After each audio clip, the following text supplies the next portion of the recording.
आज श्री राधा गिरधरलाल प्रभु के होली महोत्सव की इस कथाक्रम का विश्राम दिवस है।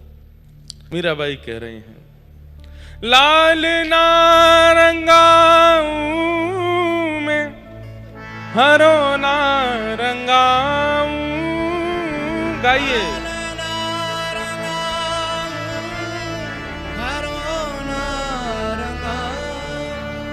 आलू के पराठे, आलू के पराठे बेड़ई कचौड़ी खा के आए हो, इसीलिए स्वर दब गया है उनके अंदर। लाल नारंगाऊ में हरो नारंगाऊ।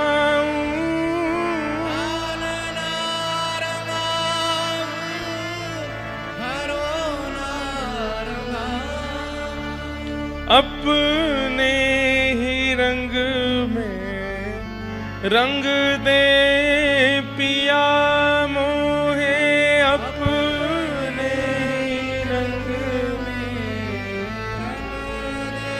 और बिना रंगाए मैं घर ना जाऊं।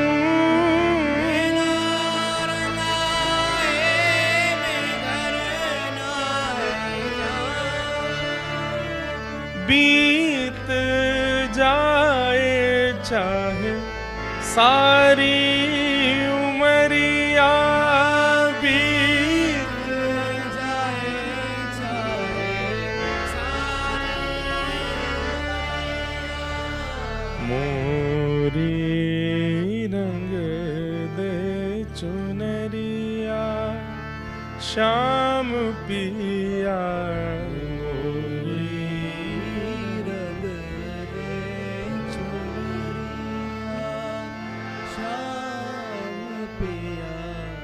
कितने सुंदर भाव हैं बाईसा के। इस भाव में रहना है, 365 दिन ऐसे ही रहना है, पूरा जीवन ऐसे ही रहना है।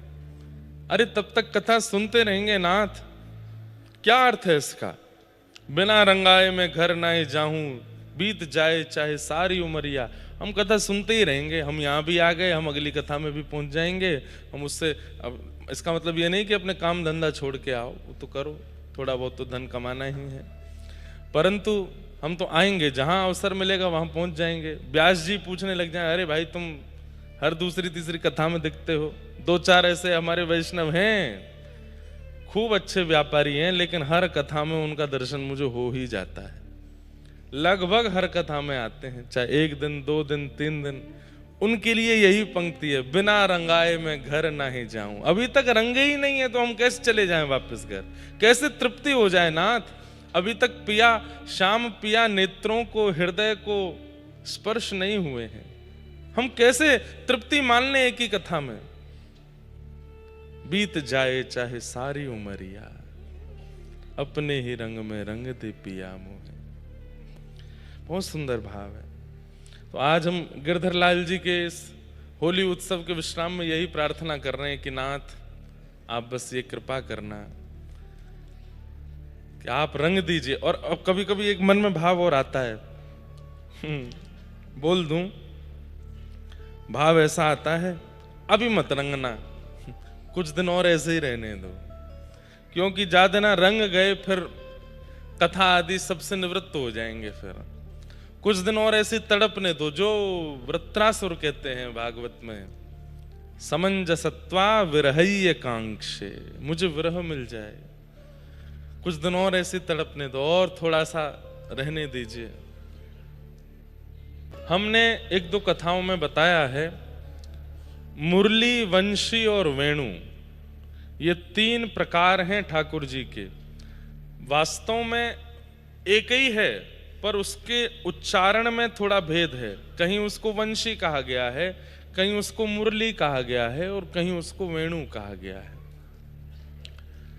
तो हमने ऐसा भाव प्रकट किया था कि जब ठाकुर जी को किसी को अपना सामिप्य देना हो, पहली बार आकर्षित करना हो, तो ठाकुर जी वंशी बजाते हैं। और वंशी जब बजती है तो अधर से दोनों भुजाएं नीचे होती हैं। तो ठाकुर जी वंशी कैसे बजाते हैं? अपना मुखमंडल दाहिनी ओर झुका करके, और इस प्रकार जो बजावें वो वंशी है। तो जहां कहीं भी आपको स्वरूप दिखता है, अधिकतर ऐसे ही दिखते हैं। ठाकुर जी का मुखमंडल जो है वो दाहिनी ओर झुका हुआ है और ठाकुर जी नीचे भुजा करके वंशी बजा रहे हैं। वंशी का नाद ठाकुर जी उनके लिए करते हैं जो नए नए हैं, जो ठाकुर जी के अभी हुए नहीं है, उनको खींचने के लिए वंशी का नाद करते हैं। लेकिन बिल्कुल अधर के बगल में दोनों भुजाएं होती हैं और तब जो वेणुनाद होता है, जिसमें मुख भी सीधा होता है, अधर के बिल्कुल बगल में वंशी होती है। कल यहां पीछे खेल हमने बनाया तो कौन से बने थे?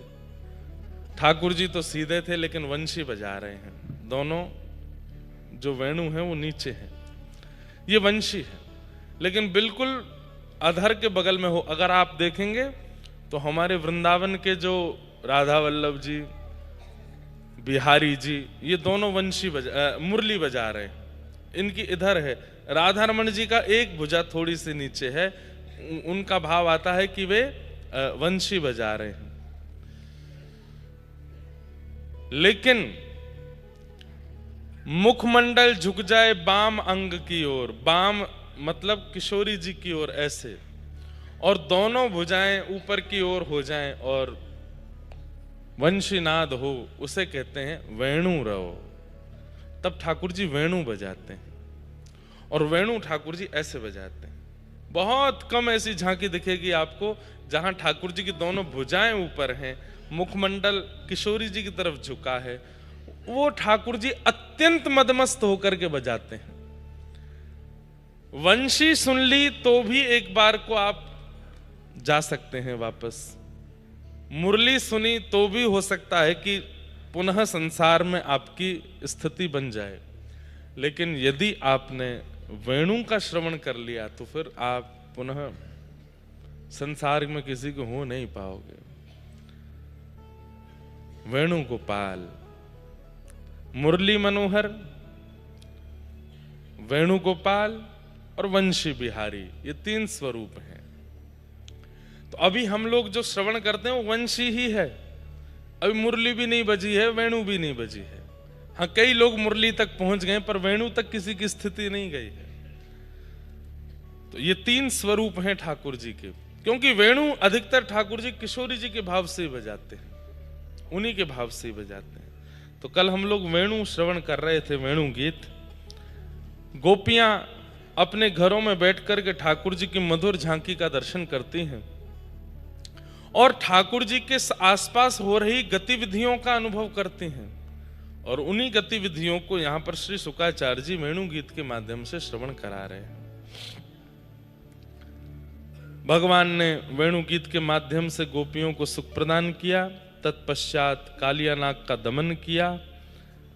भगवान गौचारण करके एक दिन आ रहे थे, तभी ब्रजवासी सब 56 भोग बना रहे थे। ठाकुर जी ने जाकर के सब ब्रजवासियों से पूछा कि आप ये 56 भोग किन के लिए बना रहे हैं? तब नंद बाबा ने कहा, पर्जन्यो भगवान इंद्रो मेघास्तस्यात्ममूर्तयः ते विवर्षन्ति भूतानां प्रीणनं जीवनं पयः। हम लोग पर्जन्य यानी कि इंद्र भगवान की पूजा करते हैं ताकि वो इंद्र अतिवृष्टि, अनावृष्टि, ओलावृष्टि से हमारे खेतों की रक्षा करें। खेत में फसल होगी, फसल कटेगी तो अनाज आएगा और फिर उसी फसल से चारा बन करके गैयाओं को जाएगा, गैया पाएगी तो उसके थनों में दूध बनेगा। अरे लाला, हमारो तो घर ही इंद्र की कृपा से चल रहे हो है, या हमारे हम इंद्र को पूजन करें 56 भोग लगा के। सब ब्रजवासियों ने जब ये बात सुनी, बहन यहीं बैठ जाओ, हाँ ये आपके लिए ही है आसन। तो क्या निवेदन कर रहे थे? हाँ, इंद्र की कृपा से हमारो घर चल रहा है। इंद्र नहीं हो तो फिर हम लोग तो ब्रजवासी तो भूखे रह जाएं। देव देव आलसी पुकारा। देवताओं के भरोसे मत जीवन जिया कीजिए। ठीक है, आप ठाकुर जी को अपना जीवन का ऋणी मान सकते हैं, लेकिन किसी देव को नहीं।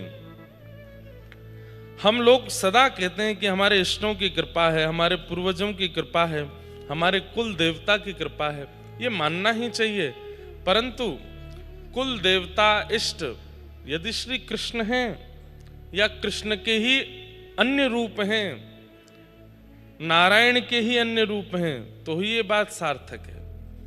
क्योंकि अगर अन्य इष्ट भी हैं, वह भी तो नारायण से ही पोषित होते हैं। इसलिए परब्रह्म भगवान ही हमारे जीवन के मूल आधार हैं, ये भाव चित्त में रहना चाहिए। अन्य कोई और हमारे जीवन को चला रहा है, ऐसी भावना नहीं। और ये ठाकुर जी ने गोवर्धन लीला से इस बात का स्पष्टीकरण कर दिया। इंद्र के भरोसे सब ब्रजवासी कह रहे थे कि इंद्र से ही हमारो घर चले, इंद्र ही यूं करे, इंद्र ही ऐसा करे। ठाकुर जी ने कही इंद्र देव है, भगवान नहीं है, इंद्र देव है।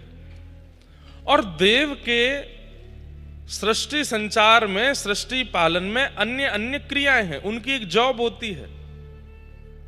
सब देवताओं को भगवान ने कोई ना कोई अधिकार दे रखा है। किसी को वर्षा का अधिकार है, किसी को तपन का अधिकार है, किसी को अन्य अन्य अधिकार है। भाई अधिकारी को ही प्रधानमंत्री मान करके वंदन करने लग जाओगे तो फिर आपकी कितनी बड़ी भूल है। प्रधानमंत्री प्रधानमंत्री है, अधिकारी अधिकारी है। हाँ, वो बात अच्छी है कि प्रधानमंत्री से आप नित्य नहीं मिल सकते, तो अधिकारी से मेल जोल करते रहा करो, पर मन में ये तो भाव रहेगा ही ना, प्रधानमंत्री तो प्रधानमंत्री है, ये तो छोटे अधिकारी हैं। हाँ, इनसे हमारा काम जरूर बनता है, पर प्रधानमंत्री तो वही है ना। पर आप अधिकारी को ही प्रधानमंत्री मानने लग गए हो, उसी को ही वंदन करते हो, तो ये तो आप भूल कर रहे हो। ठीक वैसे ही भगवान ने यहां इंद्र मान मर्दन करके ब्रजवासियों को यही समझाया कि इंद्र देवता है, भगवान नहीं। ध्यान से सुनिएगा, नित्य वंदन करने का अधिकार किसको है? मतलब नित्य वंदन किसको करना चाहिए? जो हमारा भाग्य बदलना जानता हो, जिसमें भाग्य बदलने की सामर्थ्य हो, उसको नित्य वंदन करना है। देवता भाग्य नहीं बदल सकते। भाग्य बदलने की सामर्थ्य केवल और केवल श्रीमन नारायण में है, वही श्री कृष्ण है, उनमें है। उनके अलावा वही राम कृष्ण, वही नारायण के जितने भी रूप, ये भाग्य बदल सकते हैं। देव भाग्य नहीं बदल सकते। देव आशीर्वाद दे सकते हैं, देव आपकी क्रिया को क्रियान्वित करा सकते हैं, पर भाग्य बदलने की सामर्थ्य तो भगवान में है, इसीलिए वो भगवान है। इसलिए नित्य वंदन तो भगवान है। लेकिन ये बात अब ब्रजवासी को समझावेंगे तो सब ब्रजवासी कहेंगे लाला ज्यादा बात मत बनावे, मोह धोवो आवे ना, हमें समझावे चलो है। 7 साल के ठाकुर जी, अब 7 साल का बालक अगर ज्ञान की बात करे तो सबसे पहले बड़े बूढ़े के व्यंग्यात्मक हंसी निकलते हैं। हम लोगों के बाल क्या धूप में सफेद हुए हैं, तू हमको समझाएगा? ये छोटे बच्चे हमको समझाएंगे? तो ठाकुर जी ने जाकर के नंद बाबा से कही तो बाबा कर्मणा जायते जंतु कर्मणैव विलीयते, सुखम दुखम भयम क्षेमम कर्मणैवाभिपद्यते। नंद बाबा, ये देवताओं के भरोसे रहते कछु कामनाओं में कर्म करना पड़े, कर्म से भाग्य का निर्माण होता है। आप कर्म नहीं करोगे, देवता के भरोसे पड़े रहोगे तो इंद्र रोटी बना के नहीं जाएंगे, इंद्र भोजन करा के नहीं जाएंगे, आपको स्वयं ही कर्म करना पड़ेगा। मुझे कभी कभी लगता है ठाकुर श्री कृष्ण से ज्यादा लॉजिकल मैंने आज तक भगवान ही नहीं देखे। इतने लॉजिकल बातें करते हैं, स्पष्ट कह रहे हैं, बोले कर्म करोगे तो सुख दुख सब मिल जाएगा, और कर्म नहीं करोगे देवताओं के भरोसे पड़े रहोगे, यहाँ पे फूल चढ़ाया हो, यहाँ पे ये चढ़ाया हो, वहां पे वो कर आओ, यहाँ पे नारियल बांधे आओ, यहाँ पे ये वाला कपड़ा बांधे आओ, यहाँ पे चद्दर चढ़ाया आओ, कुछ नहीं होगा।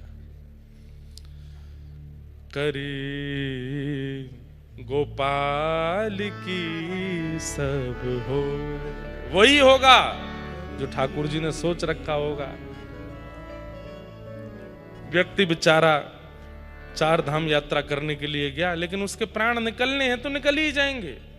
अब कोई यूं दोष दे दे, बताओ धाम यात्रा करने गए, हमारे संबंधी के प्राण चले गए, भगवान ने उसके प्राण ले लिए। नहीं, उसके प्राण निकलने तय थे।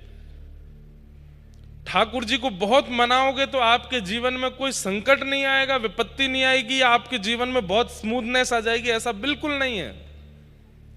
लाइफ रोलर कोस्टर है, और ये सबकी लाइफ ऐसी होती है। कोई एक व्यक्ति नहीं है ऐसा जिसके जीवन में अत्यंत सुख हो, कोई नहीं है दुनिया में। सब यही, बस यही चल रहा है सबका। किसी किसी का ऐसे ऐसे भी घूम जाता है, उल्टा पुल्टा हो जाता है। किसी की चीखें ज्यादा सुनाई देती हैं, कोई आंख बंद कर लेता है। पर सबकी लाइफ रोलर कोस्टर है। रोलर कोस्टर जानते हैं? हम तो विदेश में बैठे थे एक बार नहीं बैठा तो बहुत बार, ऊधमी तो हम हैं ही। पहले पिताजी के संग जाते थे कथाओं में विदेश, हम कथा तो करते नहीं थे तो क्या करें, वहां यही ढूंढते थे कि कहाँ ऊधम होगा। तो एक बार हम पिताजी को भी ले गए। कनाडा में एक जगह है वंडरलैंड, तो हम गए, पिताजी चलो 2 दिन खाली हैं, अगली कथा बाद में है। प्रयास तो हमने बहुत किया कि हम अपने जैसा ऊधम उनको भी सिखाएं, लेकिन उनके गुरुदेव की उन पे बड़ी कृपा है, तो हम ले गए। अब जैसे ही पार्किंग लॉट में खड़े हुए तो चीखों की आवाज आई। तो कई रोलर कोस्टर होते हैं, वो होता है उसका दायरा, उससे बाहर तक जाते हैं। तो वो हमारी गाड़ी के ऊपर से ही जा रहा था ऐसे घूम के। तो जैसे ही पिताजी निकले तो ऊपर से वो ऐसे लोग गए चीखते हुए, पता हुए राम राम राम, ये क्या था? मैंने पिताजी इसमें ही तो बैठना है, सुन वापस बैठ भीतर, अभी चलो यहां से, बिल्कुल नहीं जाना है। माता जी को फोन करके खूब डांट पड़वाई मुझे, बोले कहाँ लेके गया था मुझको, देखो लाला अभी नट बोल्ट ढीले है जाए, ये सबरे गिर जाए नीचे। तो मैंने कहा पिताजी ऐसे तो हवाई जहाज में अगर कुछ हो गया, वो गिर गया तो सफर करना बंद कर दें? तो बोले वो तो देखो एक साधन है यहां से वहां जाने का, इसका क्या है? मैंने कहा ये भी साधन है कष्ट से सुख में जाने का। तो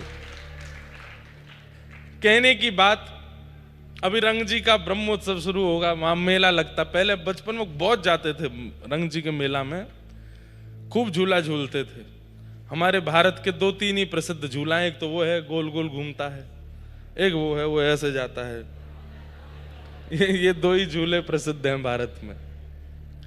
एक कुछ साल पहले वो आ गया था, उसमें वो डिस्को डांस जैसा होता है, आगे पीछे फेंकता है। पर भारत के झूलों पर भरोसा कम है, कहीं नट निकल गया तो हम सबका जीवन झूला ही है, सबका जीवन झूला है। जैसे झूला धीमे धीमे शुरू होता है तो अच्छा लगता है, लेकिन जैसे ही वो गति पकड़ता है और जैसे ही गति उसकी तेज होती है तो बस लगता है कि अब प्राण चले जाएंगे। तब मन बुद्धि चित्त सब केवल राम राम जपता है, सबके जीवन में आता है। और एक बात आपको बहुत बहुत लॉजिकल बात बताऊं, हम सबका जीवन 10-10 वर्षों में विभाजित है। 10 years of learning, 10 years of earning. अब ये आपको विचार करना है, आप लगा लीजिए आंकड़ा, नहीं तो आपकी अगर अर्निंग चल रही है, खूब कमाई चल रही, कब अर्निंग का मतलब पैसे की कमाई नहीं होता, अर्निंग का मतलब प्रेम भी मिल रहा है, संपत्ति भी मिल रही है, जो चाह रहे हैं वो मिल रहा है, पढ़ाई भी हो रही है, मित्रगण भी मिल रहे हैं, धन भी आ रहा है, तो फिर अनुमान लगाओ कब से चल रहा है ये सब? तब से चल रहा है। तो बस फिर आगे इतने साल और है, 10 साल बाद फिर वही चीज क्या होगी? अब लर्निंग होगी, अब आप सीखोगे। 10 साल आपके सीखने के होते, और वो 10 साल अर्निंग वाले ज्यादा अच्छे नहीं होते, 10 साल लर्निंग वाले अच्छे होते हैं। उसमें दुविधाएं बहुत होती हैं, पर उन्हीं 10 सालों में सीखी हुई चीज से आप 10 साल कमाई करते हो। तो 10-10 साल में हमारा जीवन विभाजित होता है, और ये सबके साथ है। मेरे साथ भी है, आपके साथ भी, यहाँ बैठा हर व्यक्ति के साथ है। हमने 2015 में कथा प्रारंभ की, पर हमारी कथा सुनना शुरू लोगों ने 2024-25 में किया। उससे पहले लोग नहीं सुनते थे, जबकि ऐसी ही कथा, यही भाव अब सुनने लगे। तो मैंने भी उस चीज को एनालाइज किया, और ये ठाकुर जी ने सबके साथ किया है। लेकिन एक जगह आकर के ये फिलॉसफी भी शून्य हो जाती है। कहां? जब किसी व्यक्ति के जीवन में केवल और केवल तन राधारमण, मन राधारमण, जीवन राधारमण, सर्वस्व राधारमण, जब कृष्ण तन कृष्ण मन कृष्ण ही हमारो धन, आठों याम ऊधों हमें कृष्ण ही सो काम है, जिसका सर्वस्व श्री कृष्ण हो जाते हैं, उसकी जीवन में ये 10-10 वर्ष वाली लर्निंग अर्निंग से सब तो हो जाती है शून्य। फिर तो वहां लर्निंग अर्निंग नहीं चलती, वहां केवल फिर डिवोशन ही है। 10 साल डिवोशन, नेक्स्ट ईयर 10 साल और अच्छा डिवोशन, उसके 10 साल और ज्यादा बढ़िया डिवोशन। वहां तो केवल और केवल फिर भक्ति ही रहती है, वहां लर्निंग अर्निंग वाला सिस्टम नहीं रहता। दीन कहे धनवान सुखी, धनवान कहे सुख राजा को भारी, राजा कहे महाराजा सुखी, महाराजा कहे सुख इंद्र को भारी, इंद्र कहे चतुरानन को सुख, ब्रह्म कहे सुख विष्णु को भारी, तुलसीदास विचार कहे हरि भजन बिना सब जीव दुखारी।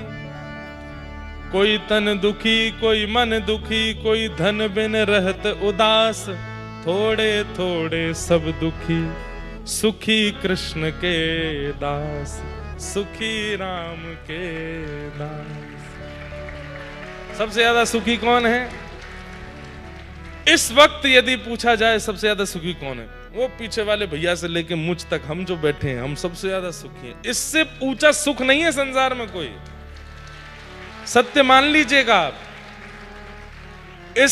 इस प्रांगण में बैठा हर व्यक्ति जिस भाव का अनुभव इस वक्त कर रहा है, इससे ऊंचा, इससे श्रेष्ठ, इससे बढ़िया करोड़ों की कमाई करने के बाद भी सुख नहीं मिल सकता जो यहां बैठ के आपको मिल रहा है और यहां बैठ करके मुझे मिल रहा है। ये सबसे बड़ा सुख है। वास्तव में यह है कि हम लोग समझ ही नहीं पाए, हम सुख के पीछे भाग रहे थे। सुख हमारी डेस्टिनी थी ही नहीं, सुख हमारी डेस्टिनेशन है ही नहीं। हमारी डेस्टिनेशन है शांति। हमें सुख नहीं चाहिए। आपको सुख चाहिए?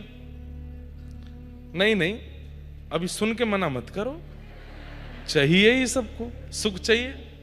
चलो ले चलते हैं आपको दुबई। अभी तो कल तो मिसाइल गिर गई वहां पे।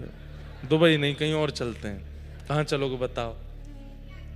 चलो आपको ले चलते हैं सिंगापुर। हाँ, सिंगापुर के महंगे वाले होटल में ले चलते हैं, सुख देते हैं आपको। बढ़िया बड़ी लंबी चौड़ी वाली गाड़ी आएगी, उसमें बैठ करके जाना, बढ़िया जूस पीते हुए वहां जाकर के होटल में रुक जाना, सबसे ऊपर वाले कमरे में।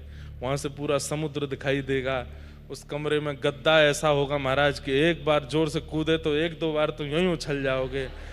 और फिर सब भोजन फ्री, मेन्यू फ्री आपके लिए, जो खाना चाहो खाओ, धुआंधार उड़ाओ महाराज। लेकिन 1 दिन 2 दिन 3 दिन 4 दिन, ज्यादा से ज्यादा 5 दिन, फिर क्या होगा? चलो भैया अब मन नहीं लग रहा है यहाँ पे, अब इच्छा पूरी। क्यों? सुख तो दे रहे हैं आपको। संसार में व्यक्ति जिस किसी वस्तु को सुख बोलता है, वो यदि उसको बहुमात्रा में दे दी जाए तो वो उससे भी दुखी हो जाएगा, उससे भी परेशान हो जाएगा, उससे भी हताश हो जाएगा। और एक बात बोलें, जब बहुत सामग्रियां मिल जाती हैं तब व्यक्ति ये सोचता मैं करूं क्या, सुख है तो बहुत सारा मेरे पास में, पर मेरे को अच्छा नहीं लग रहा। तब उसको पता है उसको आनंद कब आता है? जब वो धीरे धीरे उनको त्यागने लगता है। घर त्याग दिया, ये त्याग दिया, वो त्याग दिया, ये त्याग दिया, सब डोनेट कर दिया, बिल्कुल फक्कड़ हो गया। तब कहता है अब मैं बहुत सुखी। तो फिर पहले जमा ही क्यों किया? ठीक है, हम ये नहीं कह रहे कि जमा नहीं करो, करो, पर बात मन में ये बात लिख लीजिए कि जो सुख यहां है वो कहीं नहीं मिलेगा। जो सुख सत्संग में है, जो सुख कथा में है, जो सुख ठाकुर जी के दर्शन में है, लीला में है, वो सुख कहीं नहीं मिलेगा।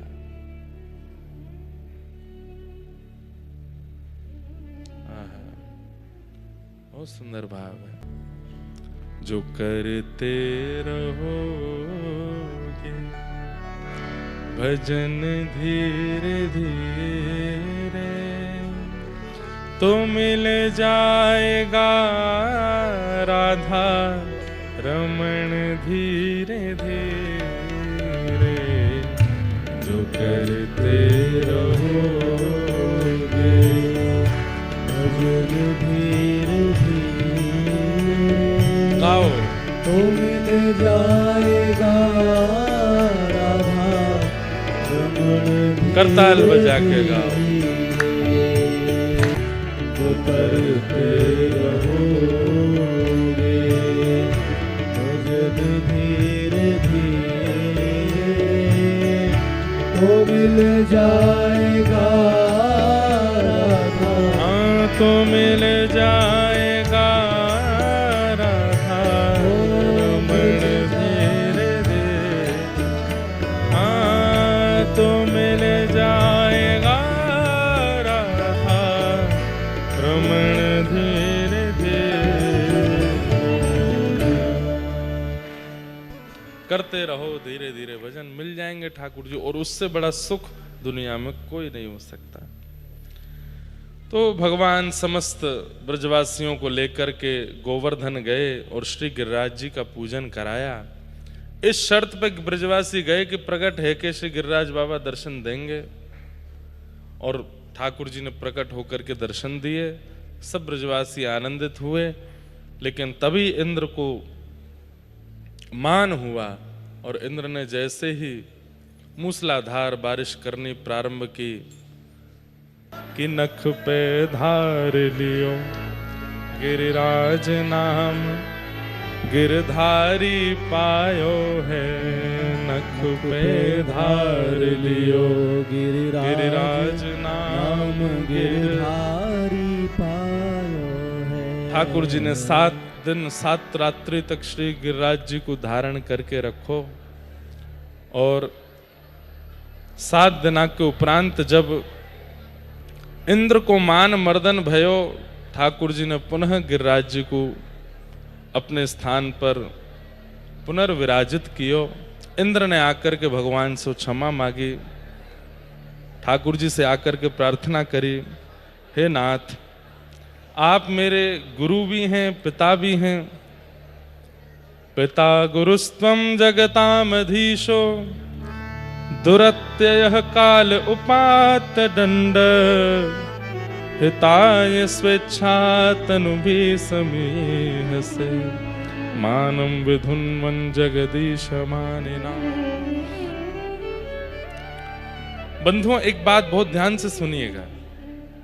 हम थोड़ी सी कुछ बात कह दें, फिर उसके बाद महाराज जी को नेक भाव सुनेंगे, फिर कथा विश्राम तक पूरे सूची करनी है, फिर उसके बाद 2:30 बजे चलेंगे लाल जी की गौशाला में, वहीं आज होरी खेलेंगे।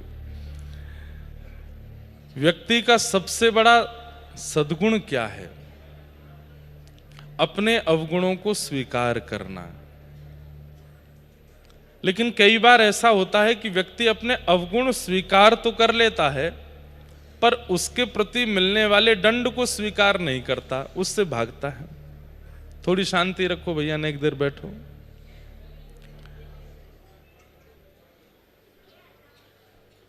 बिल्कुल शांति का परिचय दो। द्वार पे जो लोग खड़े हैं बिल्कुल शांत हो जाइए। अपने अवगुणों को स्वीकार करना ये व्यक्ति का सबसे बड़ा सद्गुण है। ऐसे कौन शांत करे भैया?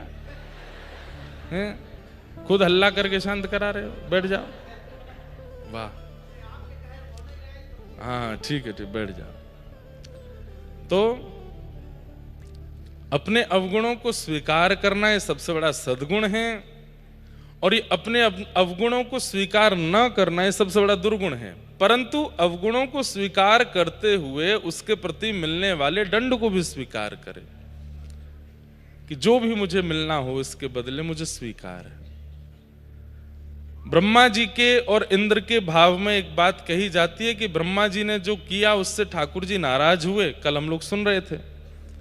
लेकिन ब्रह्मा जी गलती तो स्वीकार कर रहे हैं पर दंड मांगा नहीं एक बार भी। पूरी स्तुति में ब्रह्मा जी ने एक बार भी, बार बार विषयांतर कर रहे थे, कल हम लोग सुन रहे थे, बार बार विषय बदल रहे थे, बार बार ठाकुर जी से कभी प्रश्न करने लग रहे थे। मतलब अपनी गलती तो मान रहे हैं, पर कई लोग होता है ना कि अब हो गया, अब हम क्या करें, हो गया, हमसे गलती हो गई। अरे भाई ऐसे थोड़ी, थोड़ा तो इसमें दीनता लाओ अपनी बातों में।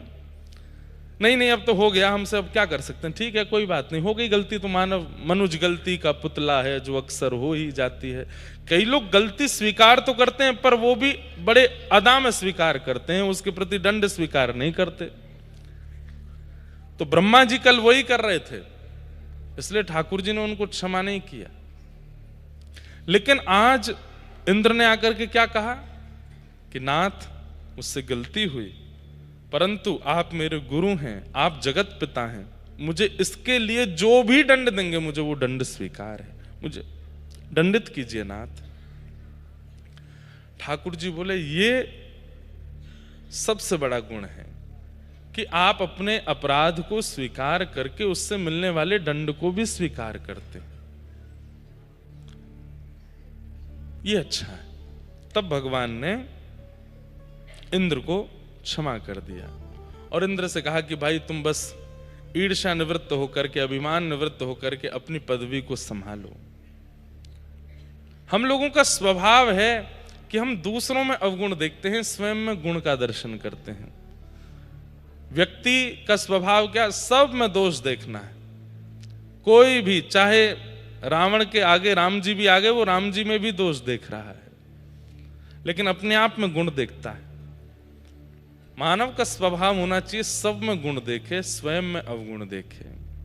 मुझ में कमियां कितनी हैं, मुझ में दोष कितने हैं, मुझ में अवगुण कितने हैं, मेरे आगे जो भी आवे सब गुणवान है, मैं ही हूं अवगुणों से भरा हुआ।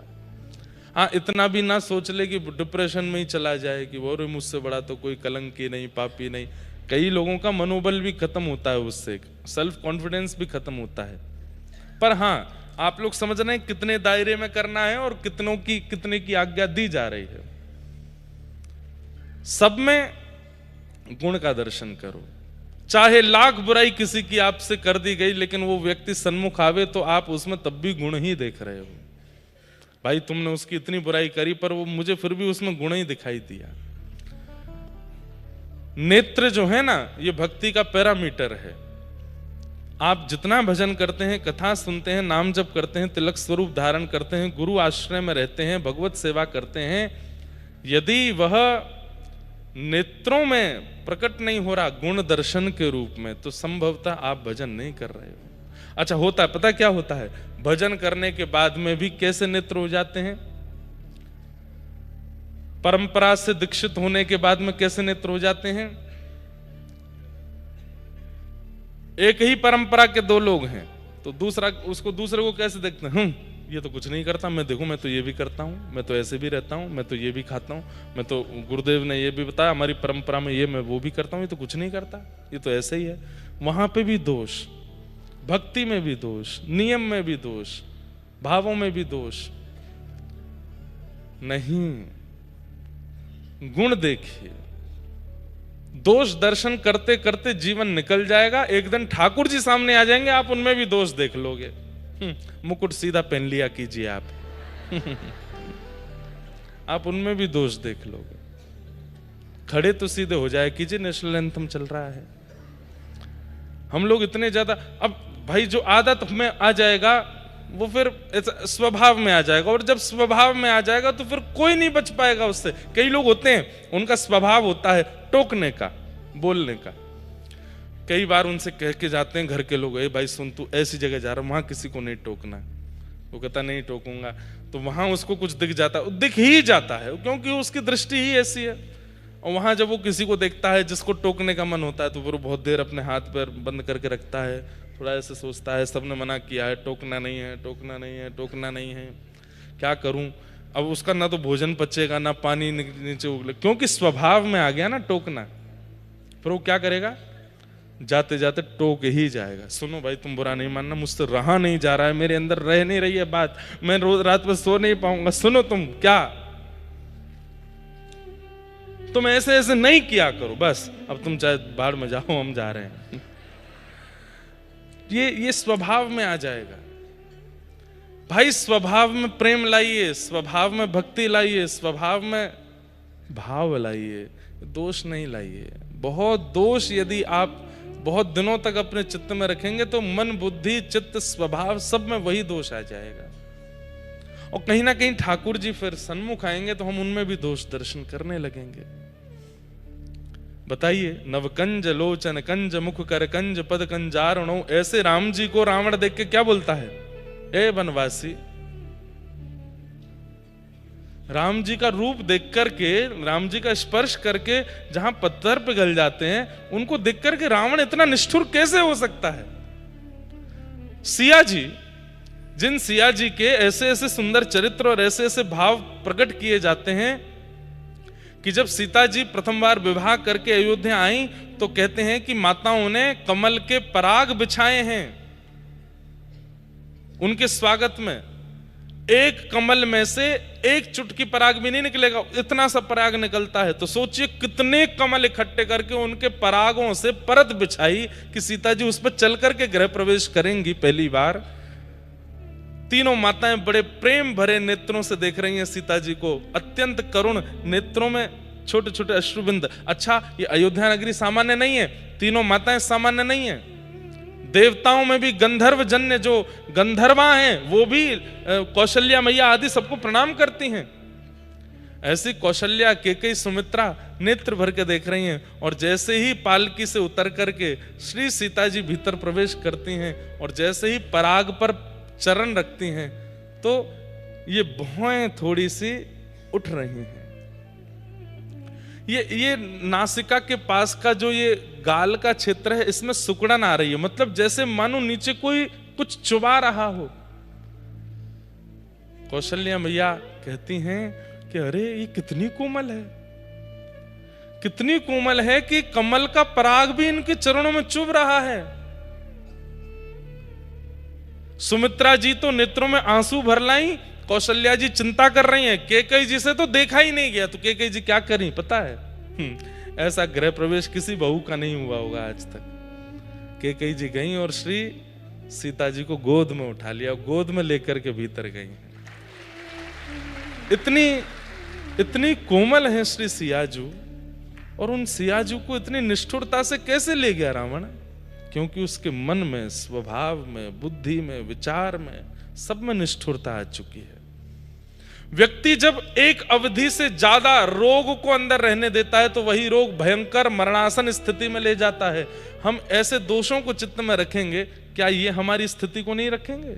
चाहे कितना भी तिलक लगाइए, चाहे कितना भी गुरु मंत्र कर लीजिए, चाहे कितना भी आप धाम भ्रमण कर लीजिए, लेकिन आपका स्वभाव पवित्र नहीं है तो आप कहीं से भी पवित्र नहीं हो। स्वभाव, विचार, व्यवहार, इनमें दोष मत लाओ। आज इंद्र से केवल इसलिए रीझ गए भगवान क्योंकि उसने आकर के तुरंत अपनी गलती मानी और मान करके ठाकुर जी के सामने अपना सर नतमस्तक हो गया कि दंड दीजिए मुझे, जो देना हो। ठाकुर जी को ऐसे स्वभाव ही तो प्रिय हैं। भगवान ने इंद्र को क्षमा कर दिया। तत्पश्चात अन्य अन्य लीलाएं हुई। रास पंचाध्याय का प्रसंग प्रारंभ हुआ। गोपियों ने भगवान के साथ रास विहार किया। अब हम पिछले 7 दिन से होली का रास ही सुन रहे थे, तो इसलिए बस प्रणाम मात्र करते हुए फिर गोपी गीत, भगवान अंतर ध्यान हुए, गोपी गीत गाया। मैं इस बात को कहा करता हूं, क्यों अंतर ध्यान हुए ठाकुर जी? क्योंकि बिना आचार्य के यदि रास में प्रवेश करोगे तो रास का अनुभव तो हो जाएगा, पर थोड़ी देर बाद आपसे एक अपराध बनेगा। क्या? उस रास का अभिमान। आचार्य जीवन में क्यों जरूरी है, गुरु जीवन में क्यों जरूरी है? ताकि आपके चित्त में मान को प्रकट ना होने देवे। अगर मान प्रकट हो रहा है तो भगवत प्राप्ति होने के बाद में आपके कारण आचार्य पर भी रोषित हो जाएंगे। ठाकुर जी, अरे तुमने कैसा शिष्य बनाया, हम इससे मिलने के लिए गए, ये तब मान कर रहा है वहां पर। इसलिए मान ना आवे, इसलिए हमारी हरिदासी परंपरा, हरिवंशी परंपरा और जहां भी मानसी की परंपरा है, सब जगह निवेदन किया गया, नेत्र बंद करके मानस में जब ठाकुर जी का स्मरण करो, उससे पहले गुरु को स्मरण कर लो, गुरु के संग ठाकुर जी को प्रणाम करो। क्यों? गुरु मान नहीं आने देंगे। जैसे क्या करना है? नेत्र बंद करके चित्त में स्मरण करना है, हृदय में एक कुंज है, उस कुंज में ठाकुर जी बैठे हैं।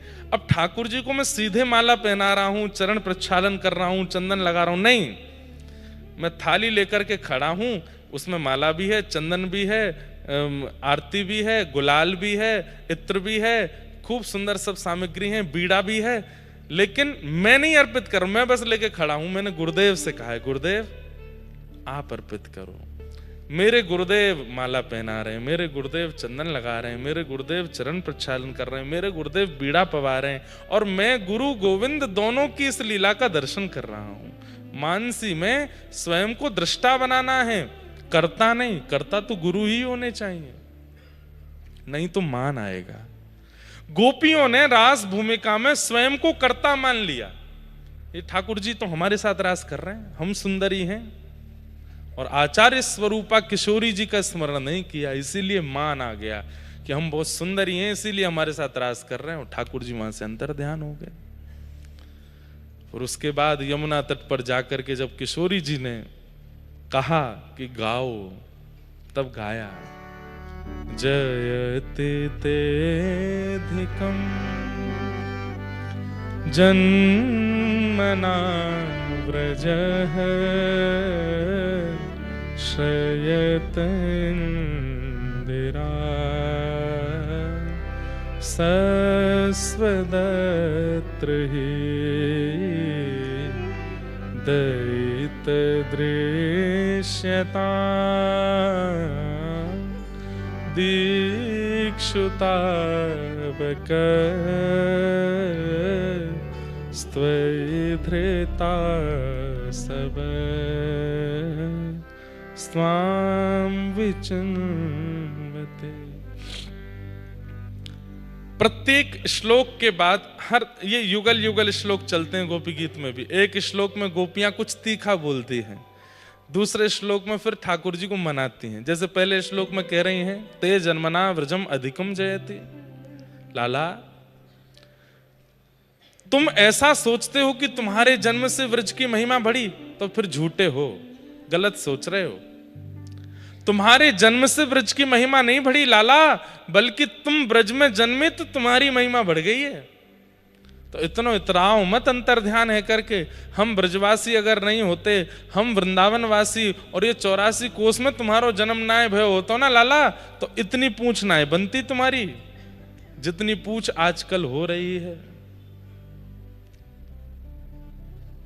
व्रज में जन्मे हो, व्रजवासी प्रेमियों के बीच में जन्मे हो, इसलिए आपकी इतनी महिमा है नाथ। इसलिए हम ब्रजवासियों को छोड़ करके अंतर ध्यान मत होइए। हम तो आपकी बिना शुल्क की दासी हैं। अरे हम सब जानती हैं आप नंद नंदन नहीं हो, आप यशोदा नंदन नहीं हो, तो अंतर ध्यान हुए ठाकुर जी घबरा गए। इन गोपियों को कैसे पता कि मैं नंद जी का लाला नहीं हूं, मैं यशोदा का लाला नहीं हूं? कहीं इनको ये तो नहीं पता चल गया कि मैं देवकी का पुत्र हूं? गोपियां कह रही हैं, न खलु गोपिका नंदनो भवान। आप नंद जी के लाला नहीं हो, यशोदा के लाला नहीं हो, तो ठाकुर जी घबराए। लेकिन तभी गोपियां कहती, हम जानती हैं आप कौन हो। बोले कौन है? अखिल देहि नाम अंतरात्म दृक्।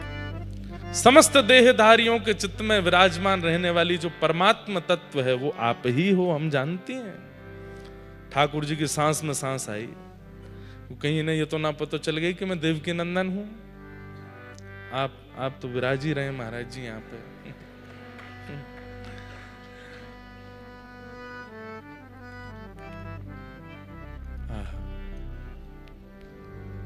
लेकिन बंधुओं, एक बात तो माननी पड़ेगी, श्रुतिम अपरे स्मृतिम अपरे भजन्तु भव भीता नीतिम अपरे।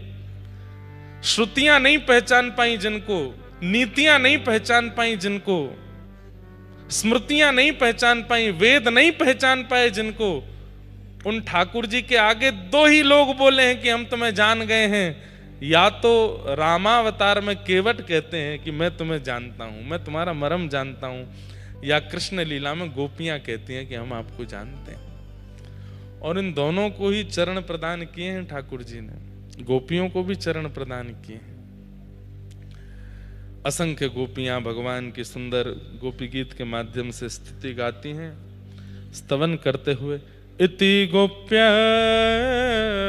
प्रगायन्त प्रलपन्त्यश्च चित्रधा रुरुदु स्वस्वरं राजन् कृष्ण दर्शन लालसा तासामाभिर्भूत्सौरी स्मयमाय मुखाम्बुज पीताम्बरधरश्रग्वी साक्षान् मन्मथ मन्मथ।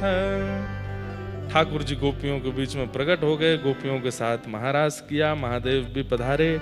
ऐसे रास राशेश्वर भगवान को हम बारंबार प्रणाम करते हैं। बोलो रास बिहारी लाल की। अब आगे के प्रसंग में हम लोग बस सूची मात्र कहेंगे, उसके बाद कथा को विश्राम देंगे। पर उससे पूर्व हमारे मध्य में जिन्हों संत सेवा करा लो, हम तो अनुभवी हैं ना, हमारे सबरे युवा भाई बहन हैं। आप कभी लाल जी का उत्सव अभी बरसाना में हुआ, पूरी व्यवस्था छोटे छोटे बच्चों ने 15 वर्ष से लेकर के 25 साल तक के बच्चों ने उस पूरी सेवा को संभाला। आज भी पूरी सेवा को यही बच्चे संभालते हैं। आज भी वहाँ गौशाला में पूरी योजना बन रही, सारे बालक वहाँ पहुँच गए, वहाँ जाकर। और इन कईयों के मैं नाम नहीं जानता, कईयों के परिवार नहीं जानता, कुछ नहीं, बस वो सब जुड़े हैं, भक्ति पथ से करते हैं सेवा। तो युवाओं को अनुभव तो करके देख लिया कि इनको सिखाने वाला बताने वाला मिल जाए तो इन जैसा करने वाला नहीं। आज पूरे विश्व में सबसे अधिक युवाओं की संख्या भारत के पास है, लेकिन यही प्रत्येक युवा, आज के शतक पूर्व एक युवा हुआ था भारत में, वैसा युवा अगर हर युवा बन जाए, जैसे स्वामी विवेकानंद, ऐसे अनेक स्वामी विवेकानंद यदि निर्माण हो जाएं, तो भारत विश्व गुरु है ही, लेकिन अन्य क्षेत्रों में भी, अन्य भावों में भी भारत अतिश्रेष्ठ होगा। और उस क्रिया को करवाने में महाराज जी का बहुत बड़ा योगदान है। इसलिए महाराज जी को व्यासपीठ से बहुत बहुत धन्यवाद कहते हैं कि आप जो कर रहे हैं वो अति सराहनीय कार्य है। बस यही प्रार्थना कि आप ऐसे ही हमसे भी करवाते रहें, नेक नेक आहुति आप भी करते रहें। ठाकुर जी ने सब गोपांगनाओं के साथ में मधुर रास बिहार किया। रस और रास, इसकी विवेचना कई बार हम कर चुके हैं। आप ठाकुर जी से मिलन को, अब सीधी बात होली में कहते हैं आप ठाकुर जी को रंग लगाओ, ये रस है, पर ठाकुर जी आपको रंग लगावे, ये रास है। जो मीराबाई का पद आज प्रारंभ में गाया गया, उसमें मीराबाई रास की ही आकांक्षा कर रही हैं कि आप रंग लगाइए नाथ, हम रंग नहीं लगा। हम तो पिछले 7 दिन से रंग लगा ही रहे हैं, गिरधर लाल जी को रोज गालों पर रंग लगा रहे हैं, पर नाथ आप अपने भाव का, प्रेम का, अपनी स्मृति का रंग हम पर लगाओ, ये हमारी इच्छा है। यही रास है। एक प्रकार से वैसे कहा जाए तो इसमें कोई अतिशयोक्ति नहीं। आप सब लोग सब बाहर से आए हो, अधिकतर वृंदावन में आकर के होली का सुख ले रहे हो, ये आपके संग रास ही हो रहा है कि आपको यहां वृंदावन बुलाया गया। जरूरी नहीं है कि हर वर्ष ही आप लोग होली पे वृंदावन रहे हो, पर इस वर्ष आप वृंदावन में होली का अनुभव कर रहे हो, ये एक प्रकार से रास ही है। आप ठाकुर जी के समीप जाते हो, मंदिर में रहते हो भगवन, कभी बाहर भी आया जाया करो, मैं रोज तेरे दर आता हूँ, कभी तुम भी मेरे घर आया करो। तो जिस दिन वो आ जाएं, आज हरि आए विदुर घर पावना, आज हरि आए। जिस दिन ठाकुर जी आ जाएं वही रास है, जिस दिन ठाकुर जी आ जाएं वो रास है, जिस दिन गुरुदेव मिल जाएं वो रास है, जिस दिन शरणागति हो जाए वो रास है, जिस दिन ठाकुर जी का स्वप्न अनुभव हो जाए वो रास है, जिस दिन बिना प्रयास अनायासी आपके घर पर धाम से प्रसाद। कल हमको जब यहाँ पीछे खेल कर रहे थे तो जब ठाकुर जी का स्वरूप बना रहे थे तो श्रीनाथ जी की बड़ी याद आ रही थी, नाथ द्वार की, क्योंकि नाथ द्वारा की पद्धति है, वहां पे ठाकुर जी के पीछे खेल बनाया जाता है, उससे ठाकुर जी बड़े राजी होते हैं। तो कल जब खेल कर रहे थे तो श्रीनाथ जी की बहुत याद आ रही थी और मन में हो रहा था कि एक बार की होली तो नाथ द्वार में भी करनी है, पर हम घोषणा कर चुके हैं कि अगली होली पे तो हम 84 कोस यात्रा करेंगे और 84 कोस यात्रा रहेगी। पूज्य गुरुदेव भगवान से भी प्रार्थना करेंगे। हमारा मन तो ऐसा है, क्योंकि पैदल यात्रा करेंगे तो कम से कम 25-30 दिन तो लगेंगे, 25 दिन तो मिनिमम है लगेंगे। तो हमारा ऐसा मन है कि पूज्य गुरुदेव भगवान का रात्रि काल में वहां पर उद्धव गोपी संवाद पर प्रवचन हुआ करे। जितने दिन अब हमको भी समय लेना पड़ेगा, जहां पे भी आपकी कथा होगी 7 दिन हम उसमें से ले लेंगे और केवल उद्धव गोपी संवाद। श्री उद्धव जी महाराज जब वृंदावन आते हैं तो रात्रि का समय होगा, थोड़ी थोड़ी ठंड होगी, कंबलों में बैठेंगे सबरे, बिल्कुल शांति प्रसाद पाकर के व्रज के वनों में, और वहां बैठ कर के कृष्ण विरह में 2 अश्रु बहाया करेंगे। जब श्री उद्धव जी महाराज को गोपियां भाव बताएंगी और कथा कीर्तन पिताजी गाया करेंगे कथा, और फिर उस कथा के अनुकूल जो पद होगा मीराबाई का, कृष्णदास, सूरदास आदि का, वो हम गा दिया करेंगे साथ में। तो ऐसे एक मिलित कथा जैसी हो और दोनों पिता पुत्र एक ही व्यास मंच पे बैठ करके, व्यास मंच तो नहीं होगा, ऐसी सामान्य मतलब बहुत अकिंचन यात्रा करनी है हमको, और वो हो कितना आनंद आवे, सुख मिलेगा। अगली होली तो ऐसे करनी है, एकादशी के दिन विश्राम हो यात्रा, और फिर होली उत्सव हम लोग ऐसे ही करेंगे। और लेकिन उसके अगली बार यानी कि 2028, वैसे तो समय दे चुके हैं किसी को, लेकिन प्रार्थना करेंगे 2028 में होली महोत्सव नाथ द्वार में हो, श्रीनाथ जी के चरणों में हो, और वहां श्री जी बाबा का सुंदर मनोरथ दर्शन रोज किया करेंगे, खेल का दर्शन वहां हो। तो कल जब मैं खेल कर रहा था पीछे साथ में कुंवर भैया, हम लोग जब प्रिया प्रियतम का स्वरूप बना रहे थे तो इतनी याद आई श्रीनाथ जी की। तभी एक वैष्णव, जब मैं यहाँ से जा रहा था तो एक वैष्णव आए, बोले महाराज जी आपके लिए कुछ लाए एक भेंट। मैंने कहा दो। तो बोले श्रीनाथ जी और नवनीत प्रिया जी के गालों का प्रसादी गुलाल है, आपके लिए लाए।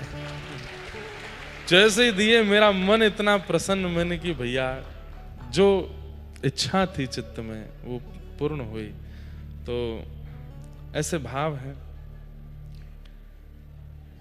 मधुर रास बिहार ठाकुर जी ने किया। तत्पश्चात अब मैं केवल सूची मात्र कह दूं एक बार, ताकि कथा को विश्राम क्यों, क्योंकि ये उत्सवात्मक कथा है, यहाँ तो एक ही विषय चले वही आनंद है, पर विश्राम कर देते हैं।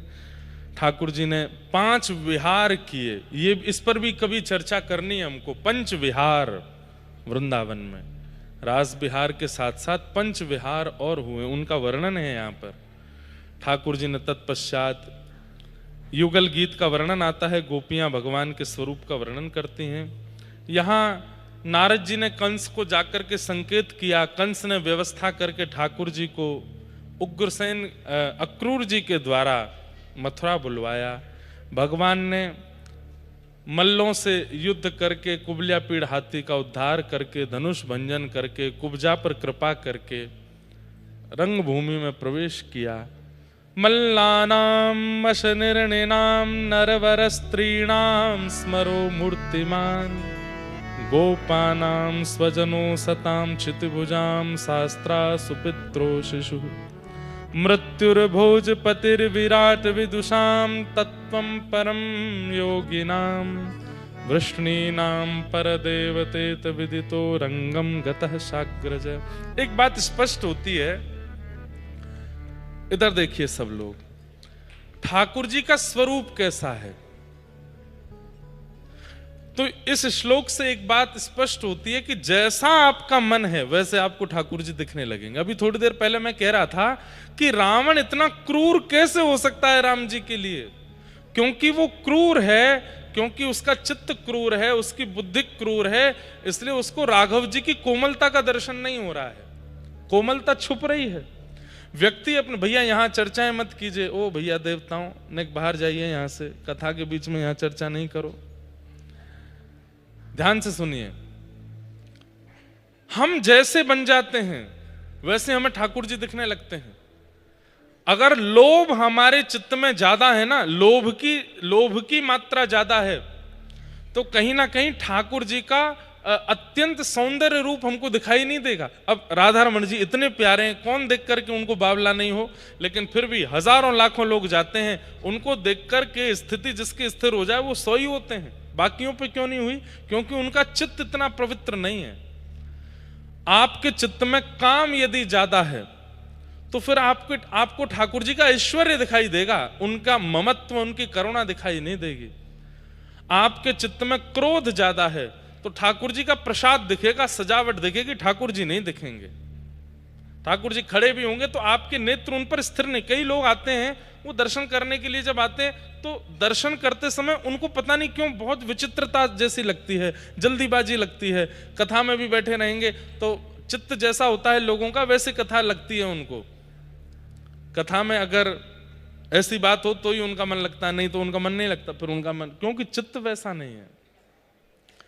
अब संध्या काल में यहाँ उत्सव होता है, उत्सव में हम आप सब लोग बैठ करके यहाँ पर प्रेम से सब लाल जी का उत्सव मनाते हैं। उस समय आप सब लोग दर्शन करते हैं, कई लोगों का उसमें भी रुचि नहीं होती। अरे क्या उत्सव करना, ठीक है ठाकुर जी दिख गए, पर्दा खोले चले गए। अब आगे उत्सव में क्या हुआ उस देखने तक उनकी इतनी स्थिरता नहीं है चित्त में। तो जैसा हमारा स्वभाव व्यवहार बनता है वैसे ठाकुर जी हमको अनुभव होने लग जाते हैं। अब महाकाल भगवान हैं तो शिवलिंग, लेकिन कई लोग होते हैं वो उनको देख करके उनके हाथ पैर शिविर करने लगते हैं, नेत्रों से अश्रु आने लगता है। और कई लोग होते हैं वो केवल देख करके दर्शन करके चले गए, कोई फर्क नहीं पड़ा। क्यों? वही एक ठाकुर है तो फिर इतनी विचित्रता क्यों? स्वभाव के अनुरूप ठाकुर जी का रूप हो जाता है। नवकंज लोचन कंज मुखकर कंज, ये तुलसीदास जी के हृदय के ठाकुर जी, उनको ऐसे दिख रहे हैं पर ऐसे रावण को नहीं दिख रहे हैं।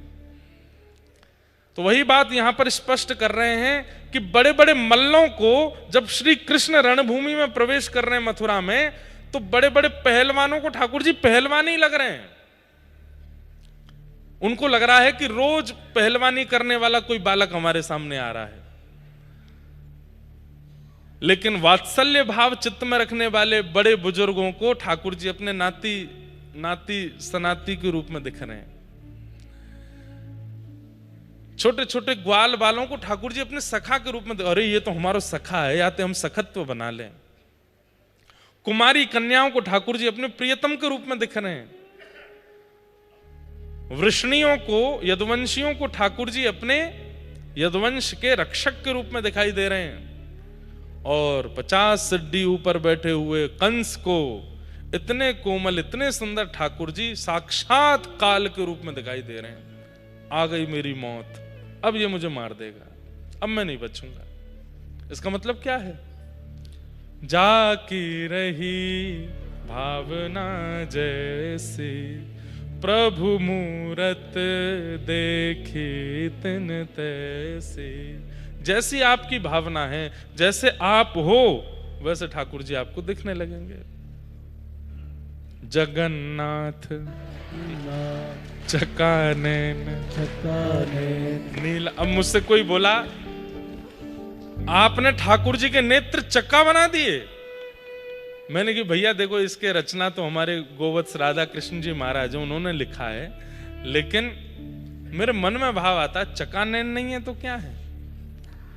जो उनके नेत्रों को देख ले उसके संसार रूपी विषाद के लिए ठाकुर जी के नेत्र ही चक्र यानी चका यानी कि रथ बन जाते हैं, और जो उनके नेत्रों में गाड़ के देखता है उसको ठाकुर जी अपने नेत्र रूपी रथ में बैठा करके संसार रूपी सागर से पार कर देते हैं, इसलिए चकानयन है। जाकी रही भावना जैसी प्रभु मूरत। अब कोई जगन्नाथ जी को देख कर ये कैसे भगवान, इनके नाक तो है नहीं, होठ तो है नहीं, यहाँ चुबक तो है नहीं, ठोड़ी तो है नहीं, कान तो है नहीं। अरे कितने सुंदर ठाकुर जी हैं, कोई देखो तो सही।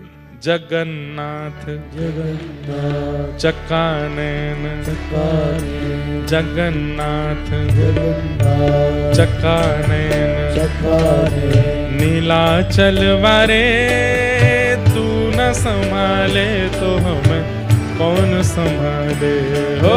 तू न संभाले तो हमें कौन देखो संभाले। एक शर्त पर खड़े होइएगा कि फिर जब कीर्तन विश्राम हो तो चुपचाप बैठ जाना। हाँ, हे मेरी ये नैया है अब तो तेरे हवाले, मेरी नैया है अब तो तेरे हवाले। हाँ मेरी ये नैया है अब तो तेरे हवाले, मेरी नैया है अब तो तेरे हवाले। ओ तू न संभाले तो हमें कौन संभाले हो। तू न संभाले तो हमें कौन संभाले। हाँ तू न संभाले तो हमें कौन संभाले हो।